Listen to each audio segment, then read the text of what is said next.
Hi friends, ఎలా ఉన్నారు? నేను ఈరోజు మీకు ఎంతో టేస్టీ అయిన నిమ్మకాయ పప్పు ఎలా చేయాలో చేసి చూపిస్తున్నాను. ఫస్ట్ పప్పుని ఉడకబెట్టుకుందాం. దానికోసం కందిపప్పును కడుగేసుకొని కుక్కర్లో వేసి అది మునిగే వరకు వాటర్ పోసుకోండి. దాంట్లోకి పసుపు, 1 టేబుల్ స్పూన్ ఆఫ్ ఆయిల్ వేయండి. దాంట్లోనే పచ్చిమిర్చి, జీలకర్ర అండ్ కరివేపాకు కూడా వేసి ఒకసారి కలిపేసుకొని మూత పెట్టేసుకుందాం. నేను కుక్కర్ లీకేజ్ అవ్వకుండా ఇలా టిష్యూ పేపర్ పెట్టుకొని విజిల్ పెట్టుకుంటాను స్టవ్ పైన పెట్టే ముందు. సో మీరు కూడా ఇలా చేయండి, కుక్కర్ లీకేజ్ అవ్వకుండా ఉంటుంది.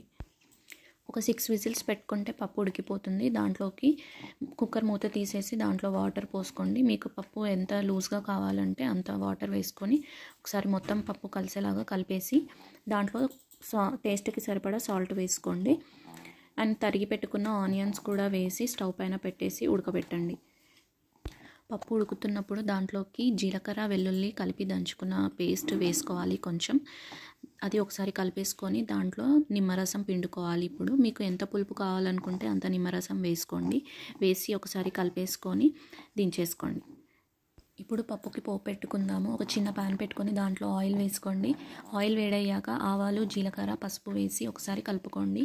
దాని తర్వాత ఎండుమిర్చి వేసి ఒకసారి కలిపేసుకొని దాంట్లోనే కరివేపాకు అండ్ పేస్ట్ చేసి పెట్టుకున్న వెల్లుల్లి, జీలకర్ర కూడా వేసుకోండి. ఫైనల్గా ఇంగువ వేయండి, టేస్ట్ బాగా వస్తుంది.